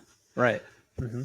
So talk to us about what that, you touched on signing up for state troopers, signing up for National Guard, doing a degree. Talk to us about kind of the psychology of that time frame. What was going on for you, and if you could have done anything better, if you could have given yourself advice, what would that be? At that time, if I could speak back to that Jordan back then, I would say, hey, Mm-hmm. go seek some career counselors out actually. Like go talk to some people Mm-hmm. in different professions, maybe do some job shadowing and maybe explore and ask more questions against careers. I was like hyper focused on just getting out of the military. Mm-hmm. And, obviously I wanted to find another job, but it was like compartmentalized in some regard. And I didn't really consider like what are all my options. Mm-hmm. And thinking back now, if I had sought out some of these resources to at least hey, take some test assessments to see what might you be best suited for right now, and then look at like, okay, what are you trying to make for like money wise, what does a good snapshot of financial look like for you, and then reverse engineer what kind of jobs could fulfill that. So I kind of engineer the next 5-10 years of my life. Instead, Yeah. I let life kind of dictate and I was blown in the wind. I just kind of taken opportunities as they come. And so now kind of looking back on that time frame, I had no kids, we had no debt, I had a GI Bill sitting there, my wife was working. I probably would have went to a 4-year or more school at that point, likely, if I had Mm-hmm. gone through those steps. Everything was perfectly positioned to do so. And then too, like hindsight is like, I've got this money now. I'm still making okay money, transitioning, making okay money, no debt. And I've got this GI Bill or sorry, that VA benefits to go buy a house. Like I was living in a duplex. Why didn't I just buy the whole duplex and then rent half it out? So like the Yeah. mindset, the shift of like, hey, I'm no longer this private living under the government's control. I can make some decisions on my own now, but I'm not mentally prepared to do so. So I think I would have hopefully equipped myself, or I would go back and equip myself with resources in the financial space, career, vocation type, and gone through some of those extra steps to learn and to start the next journey. Yeah. Really well said. I think that option, that opportunity to simply shadow people in different industries, I mean, that could do a lot. Ask people to be a mentor, right? That have, just gone through careers that you are somewhat interested in, and just learn about, what other trades exist. And that will really help you kind of refine your, journey. And you could always switch, right? I mean, you're talking about civilian life. It's easy to transfer relatively so to something different if you're not enjoying it. And then also to your point of, just ask for help, right? Look for resources that can help you, so you could understand also what benefits are due to you and how you could leverage those benefits. Yeah, very well said, man. So talk to us about your entry into the AC environment, construction. Yeah, so my career, so I ended up going to, real quick here, I went from state patrol to a city agency because I wanted more in progress crimes, more like, honestly, I was still kind of chasing the adrenaline high probably. And state patrol mission, while it's very valuable and needed, like, I just, I don't know, I was sick of giving tickets out and feeling like it was not that impactful. So I wanted to be in a city for a while. And if I did that over again, I'd actually probably go work for the sheriff deputy, like as a sheriff deputy rather. But anyways, so I got there for a while, and that was tough. I had worked with when I was a trooper, actually worked with the sheriff himself in county and trained his dudes, and he ended up shooting himself in the face. And he was a Marine Corps veteran, and he's kind of the man's man. Anyways, he killed himself, and that was adjacent agency to us, and that was tough, and that really affected kind of the current state of my mindset as a trooper, and end up getting into the city work. And I ended up dealing with a lot more suicidal subjects and quite a few veterans that had to go and help. And, some didn't make it and some did. And there was one specifically that really impacted me because I was hurting myself for a small season there. And, one veteran had a Vietnam era, had a gun in his throat, bottle of bourbon in hand when I walked in the front door. And it was tough, but at the end of the day, I sat with him, prayed with him, and, I told him, like, I see you and I see myself, and it hurts. And I was like, I don't know what to do, but I'm going to sit here and pray with you. And so I sat next to him, and, over time he took the gun out of his throat and got him into long-term care. And that was really cool, man. It's cool to be able to make an impact like that. But, after a couple of years there, I ended up stopping. That career ended abruptly, and I ended up getting into construction as kind of a fallback. Didn't really have a plan going from law enforcement to something else. And in construction, it was kind of like, I know some of construction, but don't have a background here. I don't know what I'm doing. So I need to provide, because my wife and I were foster parents then, and didn't really have income, right? So I have to figure something out quick. So I end up taking every possible opportunity and just saying yes. So like, I'd work in the trenches, like literally pulling grade for an operator. I would do city tie-ins with sewer jobs, like anything that was just miserable, I would try to do. Partially because I want to be noticed, like, hey, this guy's willing to work. But it was like, what I started to realize is people walked away from something, I should walk towards it because it makes me more marketable, like truly marketable. And I realized then, I'm like, I have to be able to make the company money. So what I put my hands to has to be successful. So I just started saying yes to everything. And, I did, like, there was a need to have someone on the team that was certified as a certified fire marshal inspector to, like, anything that was a city water tie-in that had to do anything with the fire suppression system. So I'm like, hey, I'll go and do that certification. So I did some online classes and went and took the test and passed. And, now I've got the certificate here, and, different hazmat and, lead abatement and asbestos abatement. And so I just started, like, collecting all these different little skill sets, right?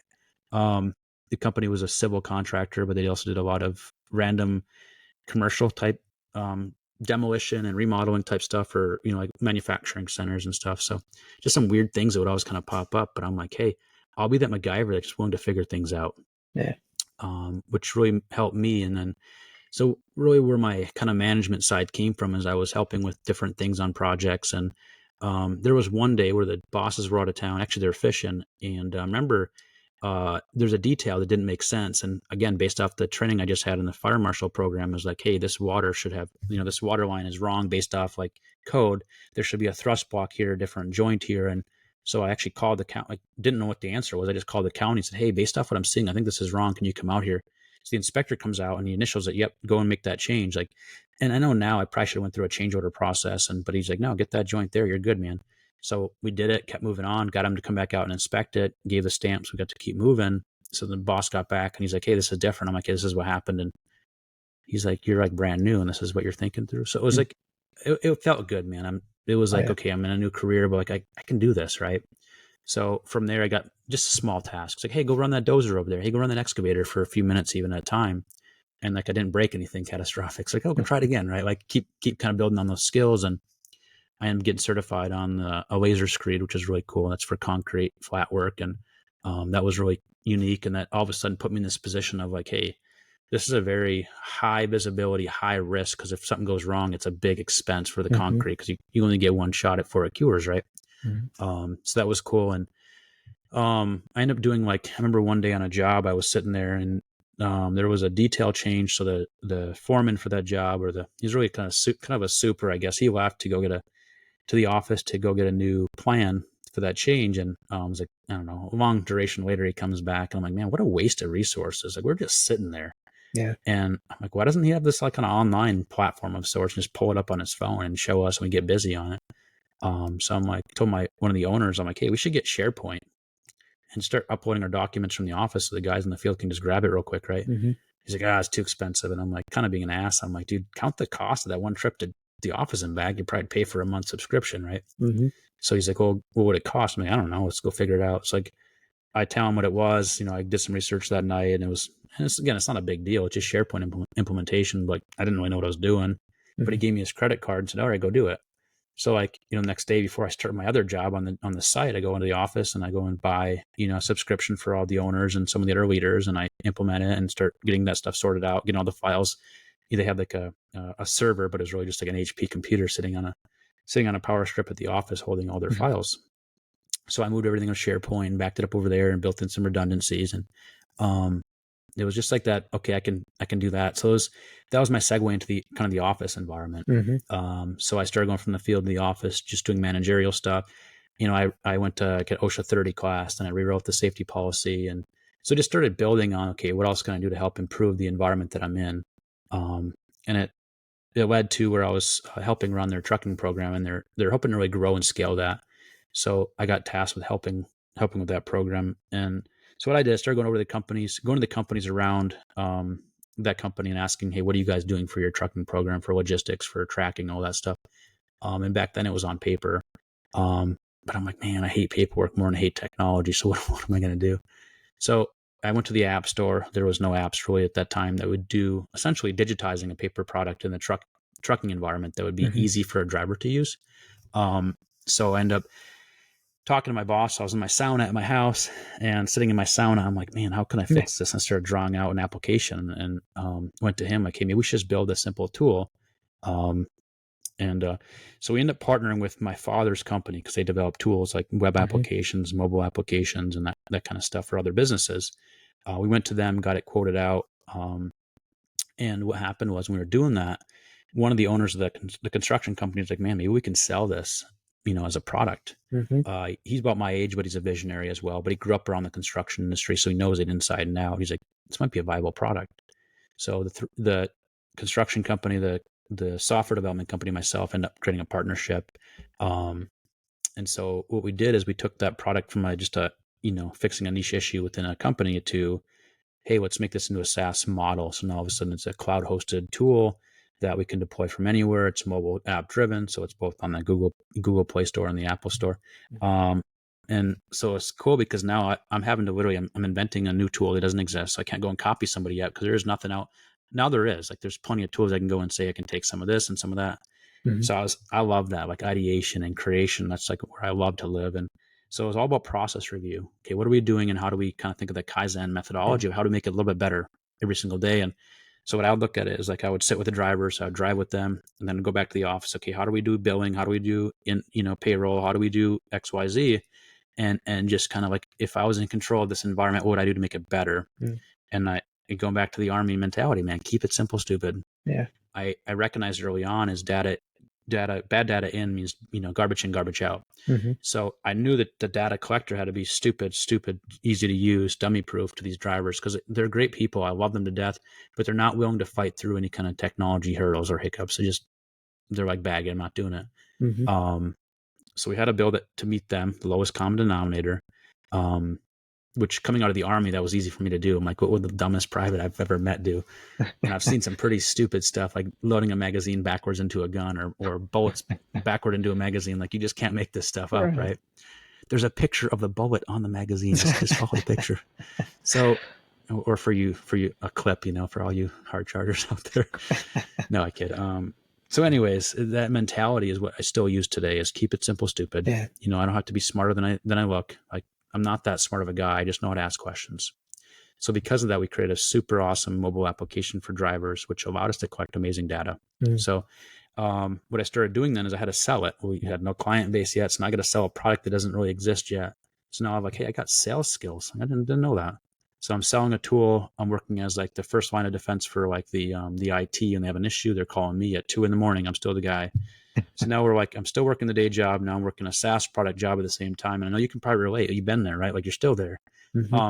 There's no one really leading you down this path. Like, this is what you got to do, which is super hard as a private. You got someone always telling you what to do. Now I'm this young, I'm still only like 25. No, I'm probably 26 now, but still pretty young, right? Trying to figure out, okay, now I'm trying to create a SaaS product into a marketplace that's not ready to adopt the technology. So now I'm going to like these different colleges and courses and figuring all this stuff out, business practices. And it was interesting time, man. It was very, never thought I would be in that position to create a product and bring it to the market. But the first time I saw like our application on the Apple Store, like after they approved it, it was like, that felt good. Wow, man, I love that story, right? I mean, just entering the market, starting in the trenches, recognizing that market being, right, construction, starting in the trenches, doing all of the jobs that people are shying away from, making yourself marketable, taking on more, recognizing what you can improve on, all the way through up until, right, OSHA certifications, redoing that, implementing SharePoint, just simple stuff, right? And eventually recognizing, oh, wait, there's actually this significant gap in process, right, in operations that you can solve for, and that's what you did. And just love this story. I mean, it's just a textbook in what can happen in our built environment industry, right? The amount of opportunity that exists, so long as you just put in that effort, you show up, and just work hard toward it. That's really awesome. It is. And that's where, like, going to fast forwarding a little bit. So we still have that SaaS product. It's still in the market. It's about 24 states now. It's growing. It's been a bootstrapped effort. So we've never taken out funding or any kind of debt, which in some regard sounds cool. But we're at the point now where, like, I was at a conference last week, actually, in Nashville. And like, I had many people come up to our booth and like, dude, you guys have the far superior product on the market, but I love the but. It's like, there's some tools that are missing. And I know this, I already got them drawn out. I got them designed already. Like, it's a resource and funding issue, right? Yeah. So like, I struggle with that because I'm like, man, maybe we ought to go after funding and consider what that might look like, because I know we have the team, we've got the abilities, but it does take effort and it takes money. And so we're fighting that still, right? And so when I was doing that, I was working with a lot of companies and doing really consulting as I was helping them implement this program. And what I enjoyed doing is like asking questions, like, well, why are you doing this? And I'll get to help with some other stuff internally and fix some stuff that I didn't even charge for. I'm just there helping, which was unique. People are charging for that. And I'm like, yeah, I'm not busy, Yeah, So absolutely. Out of that curiosity, sorry to cut you off there. Just didn't want to lose this thought. Out of curiosity, have you explored or thought of strategic partnership in terms of investment, right? So if you have a client who, generally would be a whatever medium plus size business, right, has just capital, generally speaking, if they were willing to kind of go in on this with you, which would in theory allow you to grow your client base while also receiving funds from someone in industry. It's a great question. That actually got brought up yesterday in conversation. So we're Nice. kind of like doing that exploration now. Okay, we got to think bigger now. Yeah. And that's where I think sometimes you have those folks that are in the industry or the people that are growing these businesses that have the experience.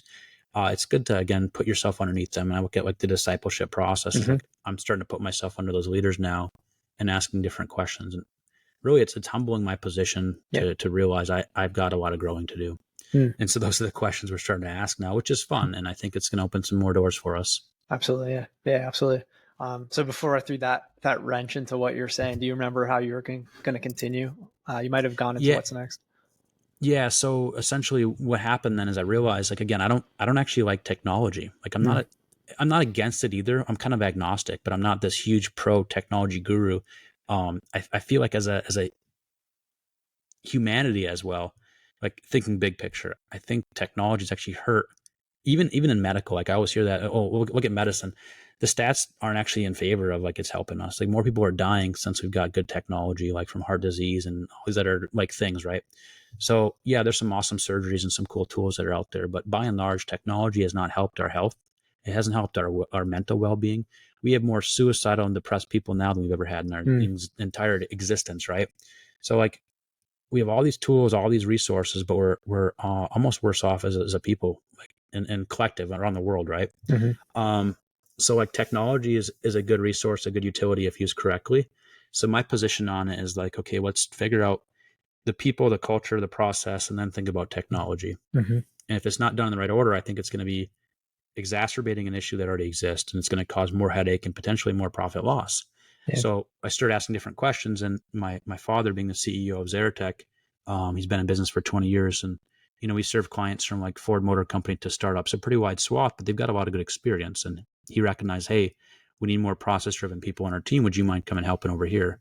So I end up still on the LoadTraxx, the SaaS product, but not leaving the construction, directly working for a construction company, working for the software development firm now. Oh, that's awesome, man.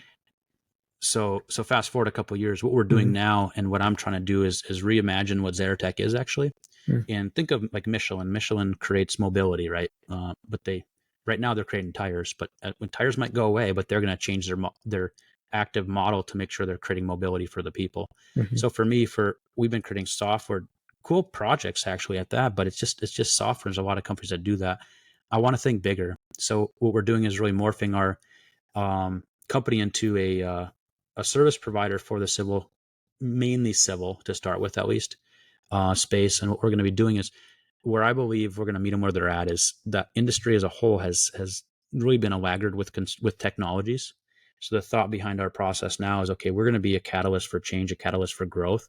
And that means we're going to do a lot more consulting, more training, standing up, internal champions groups where we help them understand the culture of adopting technology. It doesn't mean custom. It might mean, hey, you should go buy some off the shelf solutions to do like time tracking for your employees, make it a little bit easier, more efficient, and start tracking the behaviors to understand how what are your production rates per job, per site, per crew? How do we enhance that and improve upon that? And then from there, hopefully get a culture of technology, of adopting technology effectively. And then over time, maybe think about process improvement, more of that. And at some point, maybe there's custom software, maybe not. But the goal for our company now is to really meet the industry where they're at with, I don't want to use the word white gloves, not even at all, because it's a phenomenal community, but there is a need to kind of walk alongside them a little more gracefully to help pull them into the modern era of technology. Yeah, man, well said. So that's kind of where my heart's at now with how do we affect change in construction. There's a ton of solutions out there, but there's not enough advocates for the industry itself. For the individuals on the front lines that are doing the work, they're not brought into the conversations at a frequent enough basis. Very well said, and I couldn't agree more. There needs to be advocates to support these companies in order to then implement properly, right? And with solutions that actually work for everyone, between field operators to the executive team. So very well said and very needed. I absolutely agree with that. So I want to touch on, I know we've mentioned a few of these throughout your story. I want to just highlight any particular translatable skill sets that come to mind, military to your professional career. Yeah, I think like one of the things I think about is being adaptable. And not that you have no backbone, not that you don't advocate for yourself, but understand that like just because you've had 3 or 4 deployments and you got some cool, accolades from the military, when you get out, that doesn't mean anything. Yeah. I've met like generals and majors and colonels, lieutenant colonels that like get out and they're like, well, what now? Yeah. No idea what to do. Right. So I would say like leave that at the door, realize it's awesome and you should be proud of that, but realize you got to kind of recreate yourself and like, again, go through some of those training programs to understand like what are the attributes that you have that you would probably excel in most, and then find ways to make yourself marketable. Yeah. So like an example could be if you're going into a company and you're interviewing for like a position, whatever that is, understand like the supply chain that they affect. Who are their customers? What are some of the problems that they're facing? So when you go to this company, you're not just like barely meeting the minimum standard, like you're helping them make money by understanding the marketplace that they're dealing with. So being adaptable, being able to humble yourself, right? And to me, it's like that team player mentality is like that's one thing that military folks can do well is figure out how to fit in a team well. And then I guess because so often we feel like we're competing with the people around us in the civilian side, a lot more than military actually is like there's a lot of competition. Realize ways that the people in front of you, around you, whatever, how can you make them better? How can you make them excel? Because see, if you help them excel, they're going to pull you with them because they're going to feel like selfish when they have to because you're the one promoting them. 100%. So like in the military, one of the things that I saw is they would always train you typically to take the guy, like your team leader, he should know his job almost to its entirety. If he goes down, you can pick up that, that weapon system and keep moving on. And that's just part of the military's DNA is like combat, it sustains loss. When loss happens, how do we keep moving over that hill? So you have to have those translatable skills like that quickly, right? Well, in civilian side, it's more competitive. We don't have that collaborative effort out of necessity. So my thought is take those same skill sets and find a way to make your boss successful and don't take any credit for it. None. Yeah. Find your boss, find out what he needs to be successful and help him get to the next level. And don't care about yourself for a minute. If you can die to yourself in that season, I guarantee you'll be elevated somewhere else. They're just not going to come in the form that you want to see right away. Couldn't agree more, man. Well said. Very well said. All right. So to close out our professional journey here, your professional journey, we want to. Bro, I'm just getting started, bro. We're just no, 100% in the context of the conversation. Correct. I mean, very clear. Yeah, very clear. You're just getting started. 100%. Yeah. So I want to give you the opportunity to highlight any career wins. I know you might have mentioned ones that you like to highlight, but just give me that plug right now. Yeah. So like, and you have to define wins too, right? Like what does that mean? Like, is it making millions of dollars or is it like, accomplishing something in that like that you feel good with and whatever it means for you. Yeah. Yeah. So, I remember one day I was sitting there, with the owner of a company and I love this guy. If you ever listen to this, he's a good, I like him to his core. I love him to his core, but he had some tendencies that were not great. He's a very old school kind of dude, very, very gruff, hard charging guy, which I respect that as well. Right. It's this weird dynamic that he has.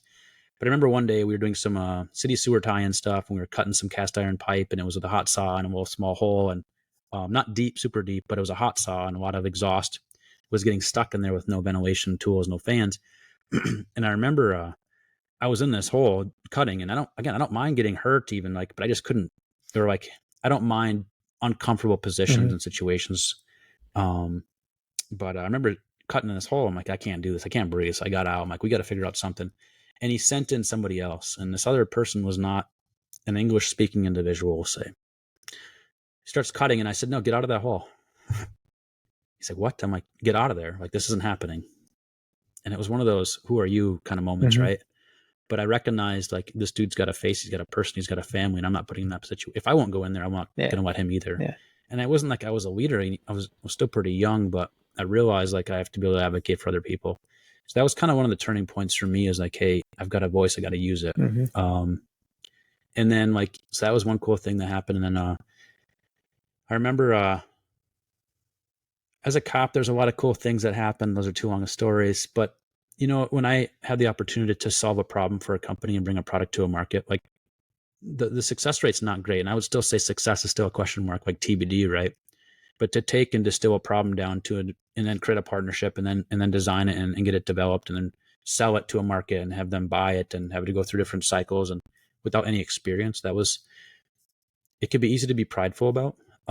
So I'm very cautious to realize we got a lot of growth and learning and growing to do there, but it does feel really good to have accomplished even that much even. Yeah, absolutely.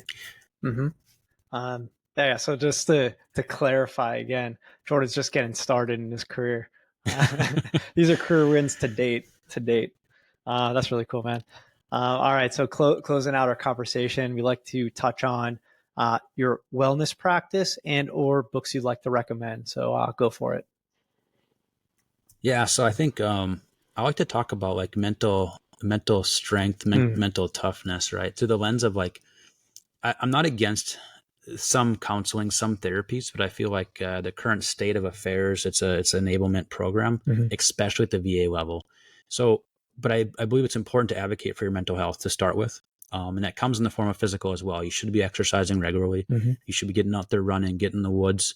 So for me, it's like a holistic. I don't want to have to be this Arnold Schwarzenegger guy. As you can see, I'm not super buff, but I'm in relatively good shape. You asked me to do 100 push-ups now. I could probably do 17. No, I can do 100 probably, but but the idea is like, I want to be a well-rounded and fit person so I can function and, play with my kids and be active. And that's kind of the lifestyle I want to live. So that's how I train to. So I run a few days a week if I, schedule dependent. So that and different cardio, push-ups, sit-ups, a lot of that kind of stuff on a regular basis. Some CrossFit when I can get in there. But to me, it's like that mental elasticity where it's like, how pliable to the situation that you're given. So realizing that life's not easy all the time. There's a lot of circumstances that you can't control, but how do you relate to them? And that's like, to me, the biggest thing for health we have to consider. So what I do is, obviously like my faith in Jesus Christ has sustained me through a lot of different things. So like, my faith is important for my holistic well-being, meditating, getting out in the woods and getting quiet just to kind of process like life is vital for me. And then having a good tribe. That's one thing I did when I got out of the military that I regret is I unplugged from all my military connections. I kind of cut them all off for the most part. Now I got a tribe of folks that are not enablers. They challenge me. They ask hard questions. They make sure that I'm lining up to the value system that I said I have. And if I deter from that, they challenge it. So having that tribe is huge. But yeah, staying physically active and advocating for your health. If you can take less pills, less medications, I would say so. And I would say like moderating alcohol use is huge. I'm not trying to shame people that are drinking or anything like that, but just, I would say like the pros and cons, like the more drinking you have, the less success and less quality of life you really have. But, I don't know, it sells itself and very easily. So it's easy to get down that slippery slope of like, you get stressed out, you go drink a beer, glass of wine, bourbon, whatever it is. Right. But like, there's better ways to process and deal with stress and life. Yeah, very well said. I love that you highlight that holistic element. It's absolutely true. There's no one single answer that's going to work. It's just a matter of applying these different elements and how that works for you. I also love that you brought up the tribe element, right? I think that's not something that people typically consider when they think of, wellness and just being well, generally speaking. Yeah, awesome, man. Thank you for sharing. Last but not least, any book or books recommendations? Yeah, so I think there's three that kind of come to mind right now. So the first one I already mentioned was the Warrior Poet's Way by John Lovell. That was a phenomenal read. And I think anybody, especially a veteran that's transitioning, it's a great read right now. Or if you're in the military still, it's a phenomenal read. And it's fun, it's quick, and the audiobook is good too. So that was the first one I recommend. Second would be there's a book called Tribe by Sebastian Junger. Really good read. And I think for the veteran community right now, really needs to start leaning into owning our mental health, owning our space and not being enabled. I mean, it's an interesting dynamic right now, but he has this hypothesis that says the VA system is creating more broken people. And he compares it and contrasts to like Israel's army, and they have more per soldier combat experience, but yet their PTSD rate is lower. So something's amiss, right? So that's a great read. It'll challenge your thought process, it'll challenge the way you treat kind of your societal outlook. And then the third book, actually, I'll give a plug to another veteran, but it's a great read, and it challenged me. And there's a program that comes along with it that I would recommend anybody go through, including you, Adam.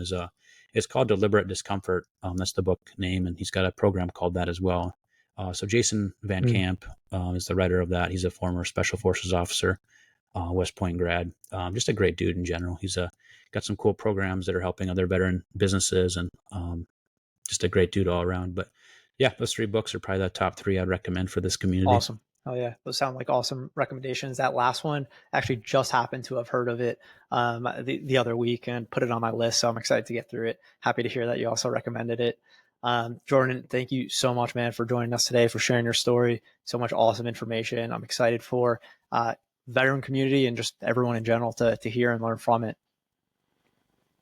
Absolutely. And I'd say, if you're looking at getting construction or construction technology, like I'd love to be a resource to ask questions against.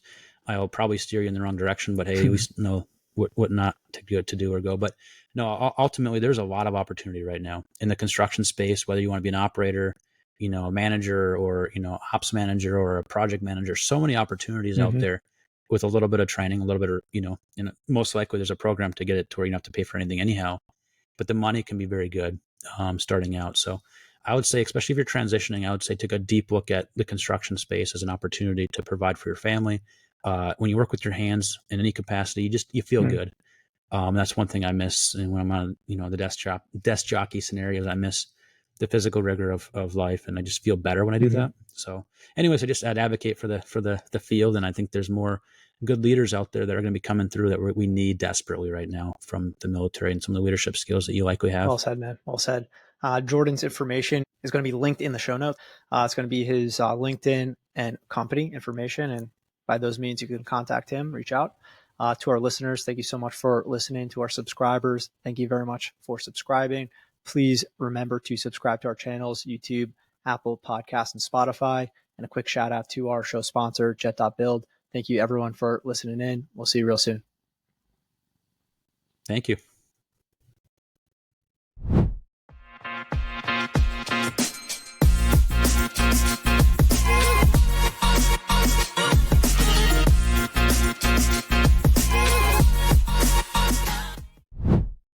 Thank you to our channel sponsors, Jet.Build. If you're looking for ways to better manage your real estate development and construction projects, look no further. Jet is the command center software for end-to-end real estate development and construction management. That's www.jet.build.